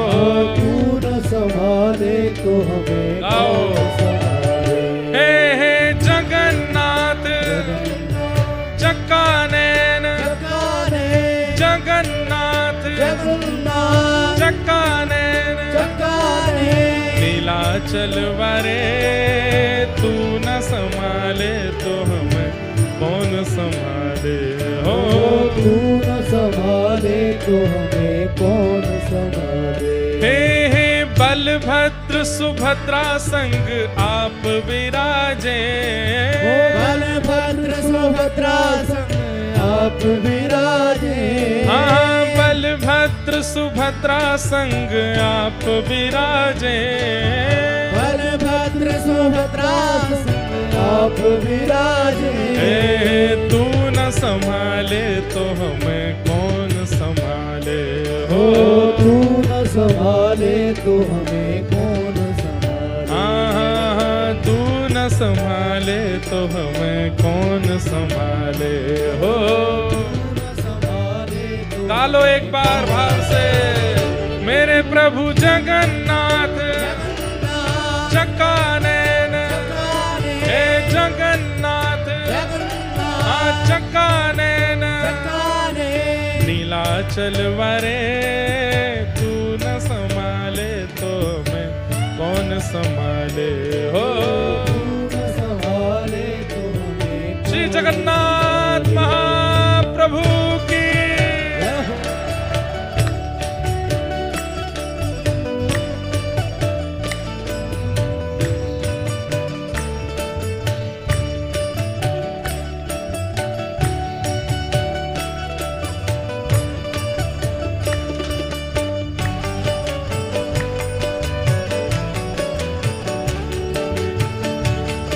श्री नीलाचल धाम की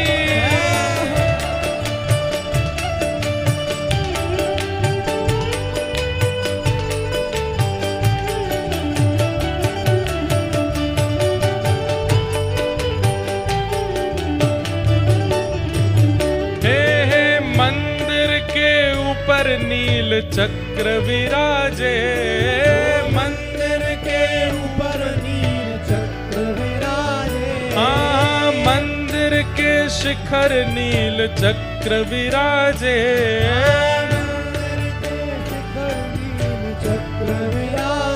ओ तू न संभाले तो हमें कौन संभाले हो। तू न संभाले तो हमें कौन संभाले। हाँ तू न संभाले तो हमें कौन संभाले हो। तू न संभाले तो हमें बनाओ मुद्रा। हे जगन्नाथ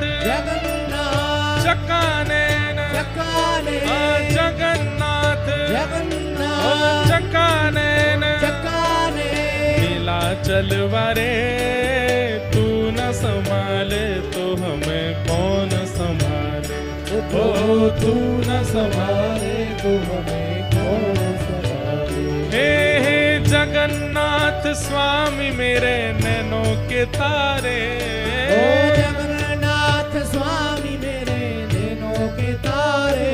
ओ जगन्नाथ स्वामी मेरे नैनों के तारे। ओ जगन्नाथ स्वामी मेरे नैनों के तारे। ओ मेरे बिगड़े काज स्वामी आप संभाले। ओ मेरे बिगड़े काज स्वामी आप संभाले। मेरे बिगड़े काज स्वामी आप संभाले। हो मेरे बिगड़े काज स्वामी आप संभाले। मेरे प्रभु जगन्नाथ जगन्नाथ जकानैन जकाने जगन्नाथ जगन्नाथ जकानैन जकाने। नीलाचलवारे तू न संभाले तो हमें कौन संभाले। ओ तू न संभाले तो हमें कौन संभाले। हाँ तू न संभाले तो हमें कौन संभाले। ओ तू न संभाले तो हमें कौन अभी संभाले। होली का समय चल रहा है तो एक पंक्ति मन में आ रही है, जगन्नाथ जी से कहने का इच्छा है। ए होली खेलन को कभी ब्रज में पधारे। होली खेलन को कभी ब्रज में पधारे। हाँ होली खेलन को कभी ब्रज में पधारे। होली खेलन को कभी ब्रज में पधारे। ओहो ब्रज बारे तन मन सर्वस्व लुटावे। हाँ धन्यवारे तन मन हे जगन्नाथ प्रभु कभी होली खेलवे या ब्रज में हूँ आ जाओ। वैसे तो आप ही हो यहाँ, लेकिन कभी आ जाओ, हम ब्रजवासी अपनो तन मन धन सर्वस्व लुटावेंगे। हाँ होली खेलन को कभी ब्रज में पधारे। होली खेलन को कभी ब्रज में पधारे। हाँ ब्रज मारे तन मन सर्वस्व लुटावे।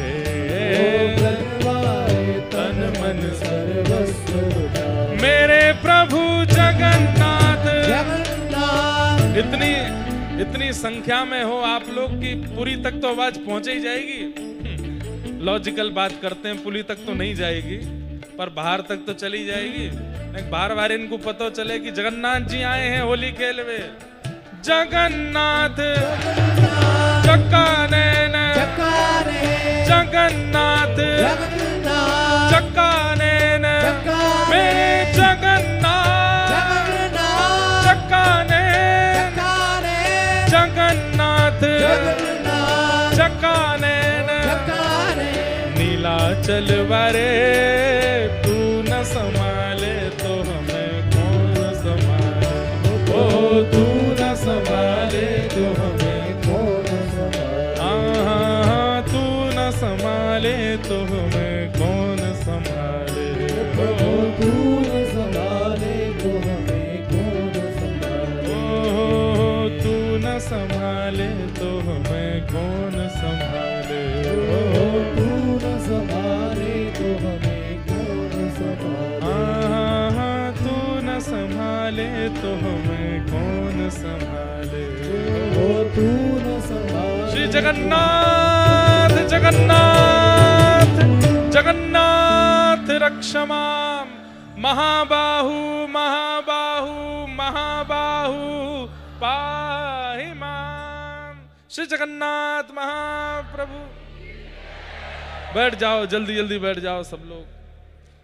ठाकुर जी ने जाकर के महाराज कंसवध किया, कारागृह से देवकी मैया को निकाल करके देवकी वसुदेव जी को प्रणाम किया, उग्रसेन को राजा बनाया।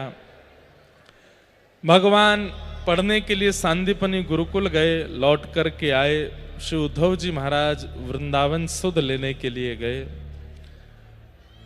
तत्पश्चात भगवान ने जरासंध के साथ युद्ध किया। 17 बार जरासंध ने मथुरा पर चढ़ाई की और अब की बार ब्राह्मणों को जब अनुष्ठान पर बिठाया तो ठाकुर जी बोले ब्राह्मणों के अनुष्ठान विफल ना हो, इसलिए ठाकुर जी रण छोड़ करके रण छोड़ राय भगवान बने। बोले रण छोड़ राय भगवान की। द्वारिका में जाकर के श्री ठाकुर जी विराजमान हुए। रेवत राजा की पौत्री के साथ, रेवती के साथ में बलभद्र जी का विवाह हुआ और कौंडन्यपुर के राजा भीष्मक की पुत्री रुक्मणी जी के साथ, जो कि लक्ष्मी ही हैं, श्री ठाकुर जी का विवाह संपन्न हुआ। श्री रुक्मणी रमण भगवान की। भगवान के अष्ट प्रमुख विवाह हुए। भौमासुर राक्षस के यहाँ से 16,100 राजकुमारियां जो बंदी थी उनको मुक्त किया, इसलिए 16,108 विवाह भगवान के संपन्न हुए। नारद जी दिनचर्या ग्रहचर्या का दर्शन करने आते हैं, सबका वर्णन यहाँ पर किया गया।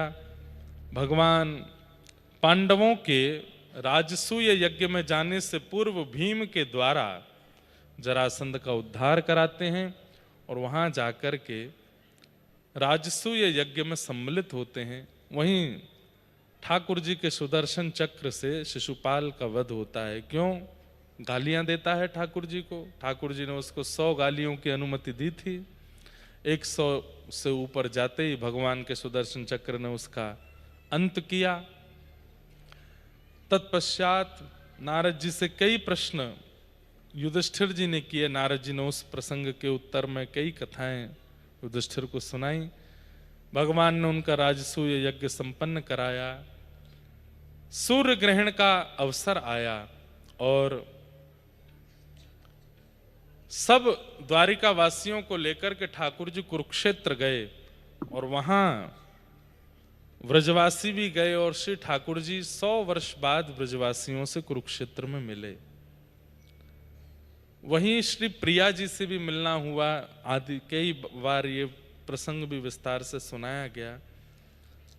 श्री चैतन्य महाप्रभु का भाव ऐसा था कि ब्रजवासियों ने ठाकुर जी से प्रार्थना की कि अब व्रज चलो, एक बार व्रज चलो।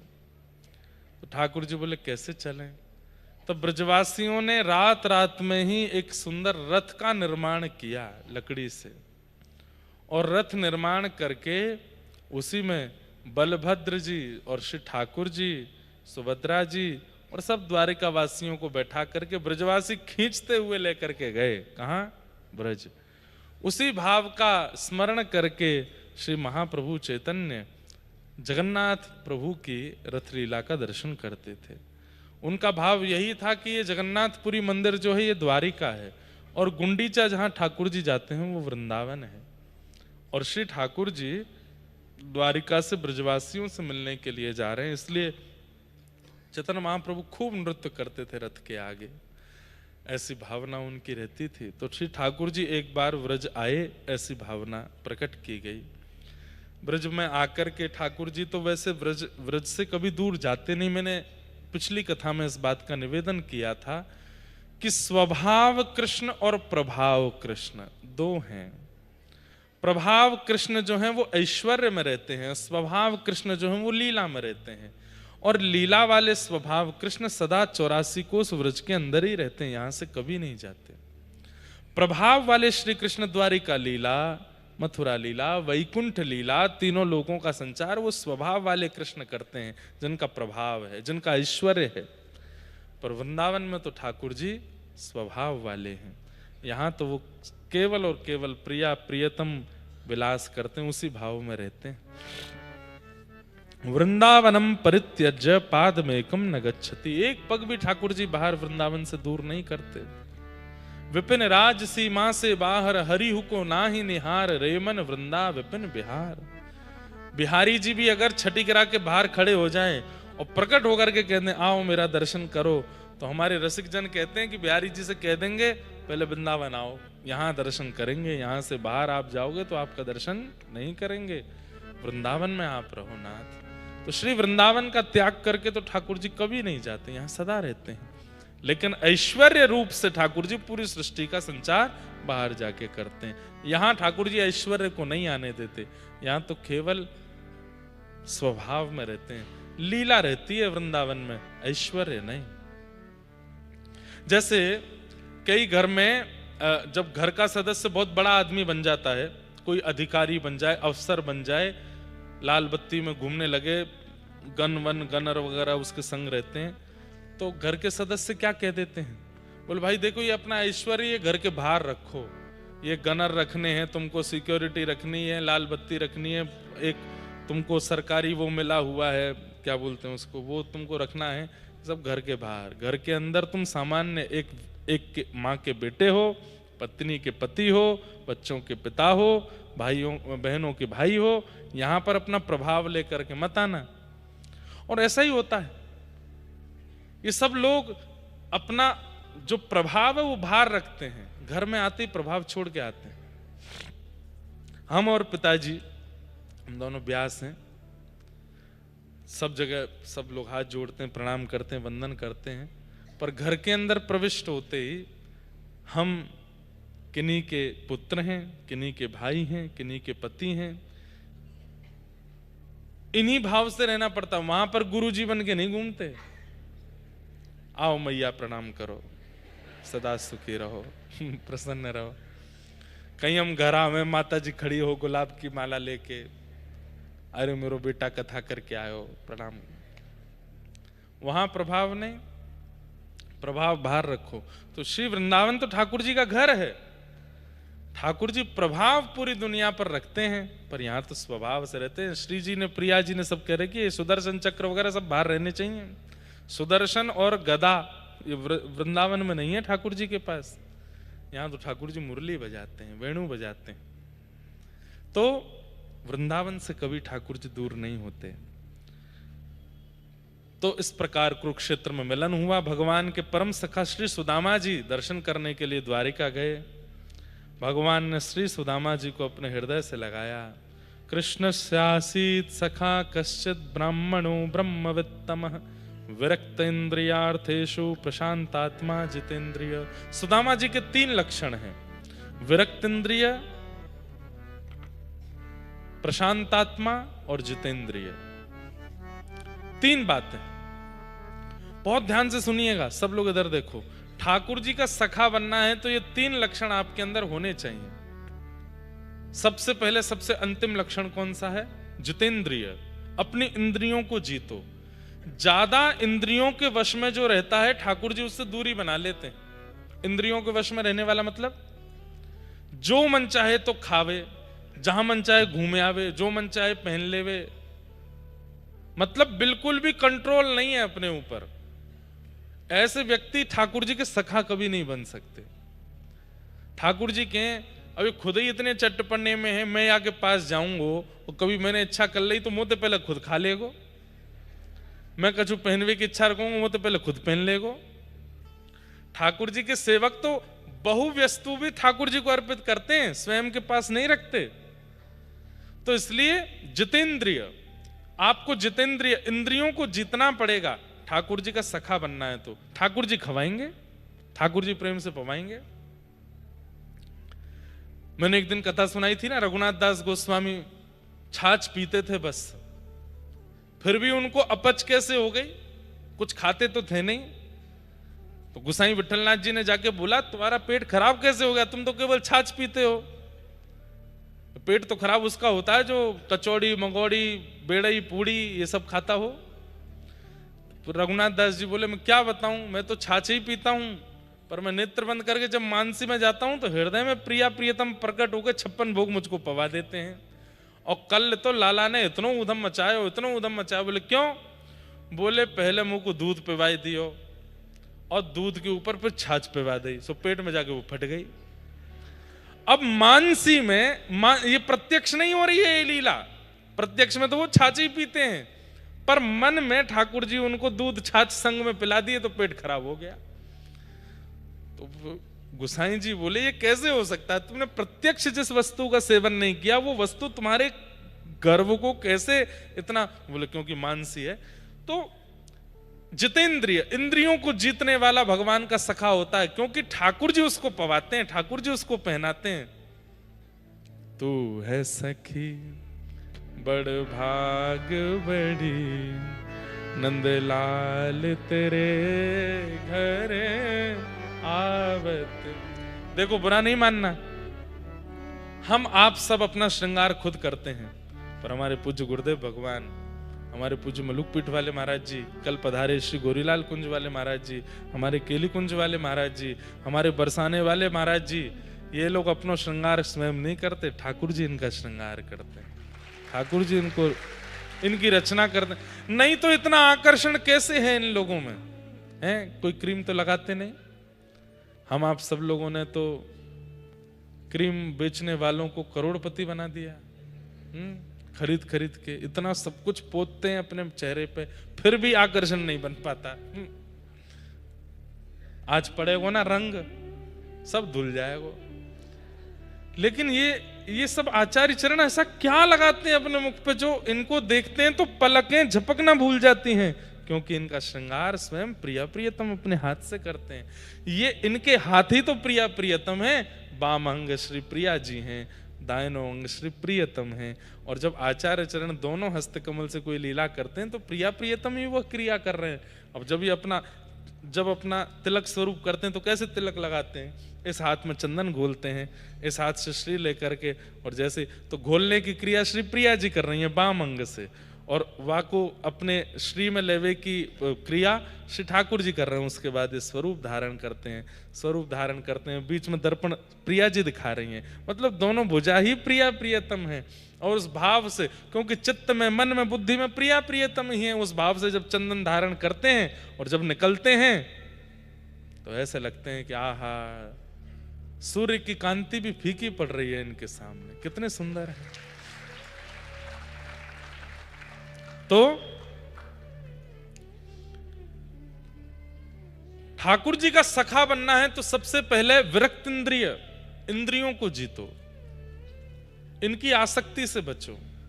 ठाकुर जी का सखा बनना है तो प्रशांत, कम बोलना शुरू कर दो। बहुत ज्यादा बोलना अच्छा नहीं, बहुत कम बोलिए, थोड़ा बोलिए। हमारे ओम प्रकाश जी और उनकी गृहिणी इतना कम बोलते हैं, हमसे इतनी 2 बार कथा कर चुके, हमसे इन्होंने बात ही नहीं करी आज तक। ज्यादा से ज्यादा अगर पूरा पैराग्राफ भी भर जाए तो बहुत बड़ी बात है, इतना ही बोले होंगे आज तक, इससे ज्यादा कभी बोलते ही नहीं है। मिलते भी हैं तो भी बात नहीं करते, बस बैठे रहेंगे, मैं कुछ कह दूं तो ठीक है, नहीं तो कुछ नहीं बोलते। ठाकुर जी के प्रेमियों के ये स्वभाव है, वो स्वयं मौन रहते हैं, प्रशांत शांत रहते हैं। ठाकुर जी को बोलने का अवसर। और एक बात बोलें, व्यक्ति को अगर दुनिया परखनी है तो स्वयं मौन रहना शुरू कर दे, जहां जावे थोड़ा शांत रहे, सामने वाले को बोलने दे, इतना अनुभव उसके जीवन में आ जाएगा, वो दुनिया को सुन सुन करके हर प्रकार की स्थिति के मानव को पहचान जाएगा। प्रशांत। और पहला बताया विरक्त इंद्रिय। विरक्त इंद्रिय का मेरे को बहुत अच्छा अर्थ लगता है। विरक्ति किसको कहते हैं? आसक्ति से जो अलग है उसको विरक्ति कहते हैं। जैसे कहते हैं ना, इन्होंने विरक्त भेष धारण कर लिया। विरक्त भेष मतलब अब इनका शरीर वही ग्रहण करेगा जो इनके गुरु आज्ञा देंगे, उसके अलावा इस शरीर से ये मन चला कोई भी काम नहीं कर सकते। अब विरक्त व्यक्ति बाहर ठेला पे खड़े होकर पानी पूरी खावे, कितना विचित्र लगेगा। विरक्त व्यक्ति तो भीतर ही पाता है, ठाकुर जी की प्रसाद ही पाता है। विरक्त का मतलब क्या है? अपनी इंद्रियों को केवल भगवत वस्तु देना, नेत्रों को दर्शन, कानों को कथा, जीव को प्रसाद, हाथ को सेवा, पैरों को परिक्रमा और सर्वांगीण अंगों को दंडवत, इसके अलावा इस शरीर को कुछ ना देना, ये इंद्रियों की विरक्ति है। विरक्त इंद्रियार्थेषु प्रशांतात्मा जितेंद्रिय, ये 3 लक्षणों से युक्त जो हैं वो श्री सुदामा जी हैं, ठाकुर जी के परम सखा। आपको बनना है तो ये 3 लक्षण लाओ अपने अंदर। श्री सुदामा जी द्वारिका गए, भगवान ने उनके साथ खूब सुंदर मेल मिलाप किया। तत्पश्चात भगवान ने यदुवंशियों को खूब समझाया, लेकिन यदुवंशी भगवान की बात नहीं माने। तत्पश्चात शाम्ब को साड़ी पहना करके संतों की परीक्षा लेने के लिए गए। संतों ने श्राप दे दिया, इसके गर्भ से लोहपिंड निकलेगा जिससे संपूर्ण यदुवंश नाश होगा। और देखते ही देखते भगवान के आगे संपूर्ण यदुवंश आपस में लड़ झगड़ करके नष्ट हो गया। एरका नाम की घास बन गया था, वो लोहपिंड एक दूसरे पर विषैली घास फेंक करके सबका वध कर दिया। दाऊ दादा ने प्रणाम किया और शेषनाग रूप धारण करके क्षीर सागर में प्रविष्ट हो गए। भगवान ने एक कदम वृक्ष के नीचे बैठ करके मैत्रेय मुनि, विदुर जी आदि आदि कुछ प्रियजनों को ज्ञानोपदेश दिया। तत्पश्चात ठाकुर जी एक दिव्य ज्योति में प्रकट हुए, 7 बार आकाश में भ्रमण करते हुए तिरोधाय प्रविष्टोयम श्रीमद्भागवतार्णवम, ठाकुर जी श्रीमद् भागवत में ही विराजमान हो गए। इस प्रकार ठाकुर जी ने अपनी लीला संपूर्ण की। लीला कभी देखो, अब एक और बात, मथुरा की लीला संपूर्ण हो गई, द्वारिका की लीला संपूर्ण, वृंदावन की लीला कभी संपूर्ण नहीं होती। आप व्रज लीला हमसे चाहे आप साल क्या मतलब पूरा जीवन बुलवा दीजिए, हर दिन एक नई लीला है, हर दिन एक नया भाव है। यहाँ की लीला तो होती रहती है, होती रहती है, यहाँ कभी विश्राम नहीं होती। हर लीला सीमित है, मथुरा लीला सीमित है, द्वारिका लीला सीमित है, हस्तिनापुर लीला सीमित है, व्रज लीला असीमित है, उसका कोई सीमा नहीं, कोई पारावार नहीं। व्रज लीला से लेकर रास लीला तक सब अटूट है। ठाकुर जी ने इस प्रकार अपनी द्वारिका लीला को विश्राम दिया। उद्धव के पूछने पर कि हम आपकी शरणागति अब कलयुग में कैसे लेंगे, तब ठाकुर जी बोले भागवत जी की शरण में जाओ, ये मैं ही हूं, श्रीमद् भागवत मेरा ही स्वरूप है। ठाकुर जी भागवत में विराजमान हुए। अर्जुन को भगवान ने पटरानियों को ले जाकर के वृंदावन पहुंचने की आज्ञा दी थी। अर्जुन वृंदावन को जा रहे थे, पर बीच मार्ग में ही ठाकुर जी रूप बदल के आए, पटरानियों का हरण कर लिया। अर्जुन को बता दिया कि मेरे बगैर गांडीव भी तुम्हारा किसी काम का नहीं है। सबके मान अभिमान को नष्ट करते हुए ठाकुर जी ने लीला की। अर्जुन ने जाकर के समाचार पांडवों को बताया कि भगवान लीला पूरी करके चले गए। पांडवों ने परीक्षित को राज्य गद्दी पर बिठाया और परीक्षित ने बड़े होकर के विवाह आदि किए। तत्पश्चात एक अपराध बना जिसके कारण 7 दिन में मरने का श्राप, आज 7वां दिन। अब ये विषय एक इसमें बहुत विस्तृत एक भाव मेरे मन में आता है, पर उस पर मैं कभी और चर्चा करूंगा। और भाव ऐसा है कि राजा परीक्षित को श्राप लगा। श्राप लगने के बाद उन्होंने अपने पुत्र का राज्याभिषेक किया। राज्याभिषेक करने के बाद वो संत ऋषियों को घूमते हुए पहुंचे, ढूंढ रहे हैं कि 7 दिन में मृत्यु होने। अब हस्तिनापुर से वो गए हैं संभवतः सुख तीर्थ, सुखताल, हरिद्वार के पास। वहां संतों से बैठ करके भेंट की है, सबको बताया है कि मेरे जीवन के 7 दिन बचे हैं, मुक्ति का उपाय क्या है। फिर उसमें सबने वार्ताएं की हैं, बहुत विषय हुआ। फिर जाके सुखदेव जी आए, कथा सुनाई। 7 दिन बचे कहां? 7 दिन तो नहीं बचे। ये 7 दिन का श्राप लगा था, तो 1-2 दिन तो ये राज्याभिषेक और इनमें ही निकल गया होगा, तो फिर 7 दिन बचे कहां? वास्तविकता तो अब इस पर कभी करेंगे चर्चा विस्तार से, कभी किसी कथा में इस भाव पर बैठेंगे। ऐसे चिंतन मनन चलता रहता है कथा में कि ये भाव कैसे, ये भाव कैसे, पर इसका बहुत सुंदर उत्तर है, कभी कथा में कहीं होगा तो बताएंगे। तो शुकाचार्य जी ने राजा परीक्षित से पूछा, त्वं तु राजन मरिष्येति पशु बुद्धिम इमाम जहि, तुम मरोगे ये पशु बुद्धि है, हम नहीं मरते हैं, हम तो केवल एक आत्मा है। ये शरीर बदलता रहता है, कभी इस शरीर में कभी उस शरीर में। जब तक हम निवृत्त नहीं हो जाते, अपनी आत्मा को सारे बंधनों से मुक्त नहीं करते, तब तक हमारा जन्म होता ही रहता, होता ही रहता, होता ही रहता है। लेकिन जैसे ही हम गुरु शरणागति प्राप्त करके गुरु आज्ञा से अपनी आत्मा को देह में रखते हुए निवृत्त कर देते हैं सारे बंधनों से, जिस दिन मृत्यु हुई उस दिन कोई बंधन नहीं था जीवन में, कोई कर्जा रह नहीं गया। बंधुओं, हम कर्जा चुकाने आए हैं संसार में इस शरीर से, पर हम कर्जा चुकाना तो दूर और कर्जा करके जाते हैं यहां से। कर्जा काहे का? कर्मों का कर्जा, व्यवहार का कर्जा। पुराने कर्जे तो चुकाए नहीं, इस जन्म में और कर लिए। इसके साथ छल किया, उसके साथ कपट किया, इसके पैसे मार लिए, उसका बुरा कर दिया, इसके साथ ये कर दिया, इतना कर्जा और चढ़ा लेते हैं। जिस दिन ये कर्जा शून्य हो जाएगा, जिस दिन हमारी आत्मा पूर्ण मुक्त हो जाएगी, कोई हिसाब नहीं बचा, उस दिन मुक्ति निश्चित है। तो अब आप कहेंगे कर्जा चुकाने का तरीका क्या है? एक ही तरीका है, हरेर नाम हरेर नाम हरेर नाम केवलम। कलौ नास्त्यैव नास्त्यैव नास्त्यैव गतिरन्यथ। अब कई लोगों को पता है क्या लगता है, अच्छा हरि नाम से कर्जा चुकेगा, बैठ गए उस पे क्या बोलते हैं सोफा पे लगे हैं, क्या कर रहे हैं, कर्जा चुका रहे हैं। ऐसे नहीं होता हैं? लेट के पढ़ के कहीं भी कुछ भी करते, चीला बना दो बढ़िया वाला, अभी कर्जा चुका के आ रहा हूं आज बर्गर बनेगा शाम को। तो खाने पीने में थोड़ी कोई कर्जा चढ़ रहा है, बुरे व्यवहार जो मैंने किए उनको निकाल रहा हूं मैं, नहीं, सब चीज से निवृत्त होना है, बिल्कुल निवृत्त होकर के अपना कर्जा मुक्त करना है। तो राजा परीक्षित जी से कहा शुक्राचार्य जी ने कि तुम मरोगे? बोले नहीं, मैं नहीं मरूंगा, मैं तो मुक्त हो गया कथा सुन करके। बोल बस यही समझाना था।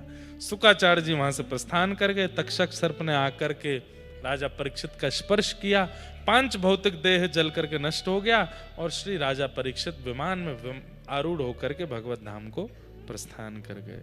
बोलो भागवत महापुराण की। सब प्रसंग सुनाते हुए बीच में और भी कई प्रसंग हैं। श्री मार्कंडे जी को प्रलयकालीन दर्शन ठाकुर जी ने कराया। सब भाव सबको हम प्रणाम करते हैं। भागवत जी के अंतिम 2 श्लोक सब लोग मेरे साथ में बोलेंगे भाव से। भवे भवे यथा भक्ति पादयोस्तव जायते तथा कुरुष्व देवेश नाथस्त्वं नो यतः प्रभो। नाम संकीर्तनं यस्य सर्व पाप प्रणाशनो प्रणामो दुःख समनः तं नमामि हरिं परम्। नाम संकीर्तनं यस्य सर्व पाप प्रणाशनम् प्रणामो दुःख समनः तं नमामि हरिं परम्। नाम संकीर्तनं यस्य सर्व पाप प्रणाशनम् प्रणामो दुःख समनः तं नमामि हरिं परम्। जय जय श्री राम। श्री वृंदावन बिहारी लाल की, श्री राधा गिरधर लाल की, श्री राधा रमण लाल की, श्री राधा वल्लभ लाल की, सब संतन की, सब भक्तन की, श्याम सुंदर श्री यमुने महारानी की, गिरिराज धरणे की, 84 कोस ब्रजमंडल धाम की, लाला के बाबा की, बाबा के लाला की, लाला बाबा दोनों की, वृषभानु दुलारी की, वृषभानु के जमाई की। जय जय श्री राम। नमः पार्वती पतये।